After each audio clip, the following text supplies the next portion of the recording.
इस वीडियो में हम लोग बात करेंगे आज ब्लड वेसल्स की।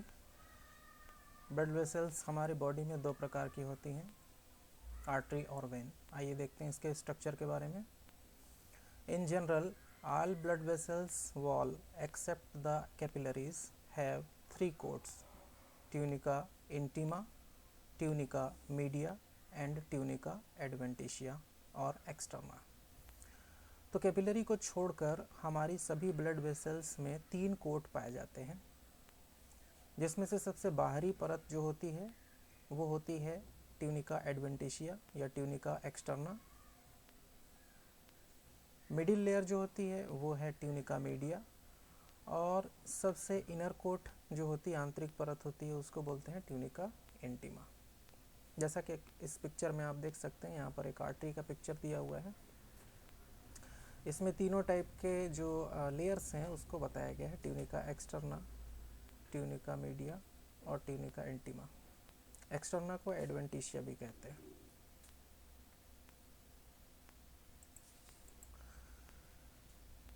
सबसे पहले देखते हैं ट्यूनिका इंटीमा के बारे में। It is the innermost coat and consist of a single continuous layer of endothelial cell. Tunica intima सबसे आंतरिक परत होती है ब्लड वेसल्स की, जो कि एक एंडोथेलियल सेल की नियमित या कंटिन्यूस सिंगल लेयर से बनी हुई होती है। This is separated from the tunica media by the acellular internal elastic lamina. ये ट्यूनिका इंटीमा ट्यूनिका मीडिया से एक इंटरनल इलास्टिक लेमिना नामक परत से विभाजित होती है। Tunica media, it is the middle coat and consists of smooth muscle cell and elastic fiber। Tunica media blood vessels की मध्य परत होती है, जो चिकनी पेशियों की कोशिकाएं तथा इलास्टिक फाइबर से बनी हुई होती है। It provide the mechanical strength to the blood vessels. यह ब्लड वेसल्स को मैकेनिकल स्ट्रेंथ देने का काम करती है, अर्थात इसमें तन्यता देने की काम करती है। Tunica adventitia, it is the outermost coat and is made up of collagen and fibroblast. Tunica adventitia या एक्सटर्ना ब्लड वेसल्स की सबसे बाह्य परत होती है, जो कि कोलेजन और फाइब्रोब्लास्ट से बनी हुई होती है। कोलेजन फाइबर और फाइब्रोब्लास्ट ऐसी सेल होती हैं जो फाइबर्स को प्रोड्यूस करती है। ऐसी कोशिकाओं से इसकी बाह्य परत बनी हुई होती है। आइए देखते हैं major difference between arteries and vein. क्या क्या मुख्य डिफरेंसेस होते हैं आर्टरीज और वेन के बीच में।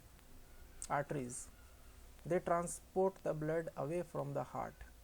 आर्टरीज जो है या धमनियाँ जो हैं, रक्त को हृदय से दूर ले जाती हैं।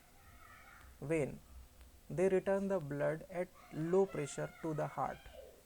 यह रक्त को बेसिकली डीऑक्सीनेटेड ब्लड को कम दबाव में हृदय की तरफ ले जाने का काम करती है। आर्टरीज में दूसरा number, their wall are thicker and stronger because of the presence of more smooth muscle cell and elastic fibre. Arteries की जो दीवार होती है मोटी और मजबूत होती है, क्योंकि इसमें चिकनी पेशियों की कोशिकाएं और इलास्टिक फाइबर मौजूद होते हैं। Vein, there are less elastic with relatively thin walls. इसमें कम इलास्टिक फाइबर और इसकी वॉल पतली होती है। Because smooth muscle cell and elastic fibre are less, क्योंकि इसमें चिकनी पेशियों की कोशिकाएं और इलास्टिक फाइबर बहुत ही कम मात्रा में पाए जाते हैं। Arteries, they can withstand high pressure and blood flow at much higher pressure within them।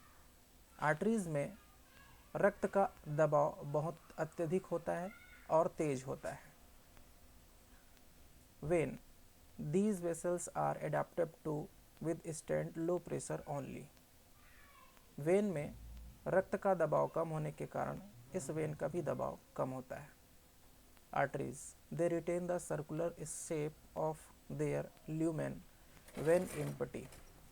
They retain the circular shape of then their lumen when empty.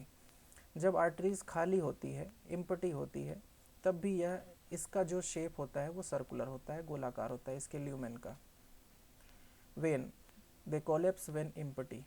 जब वेन खाली होती है, जब उसमें रक्त नहीं भरा होता है, तो वेन जो है चिपट जाती है या पिचक जाती है, अर्थात कोलेप्स हो जाती है.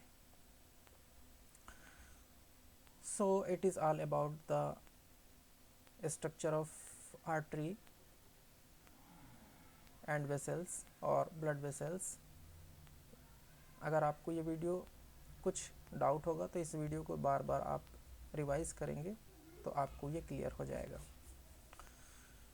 Thank you.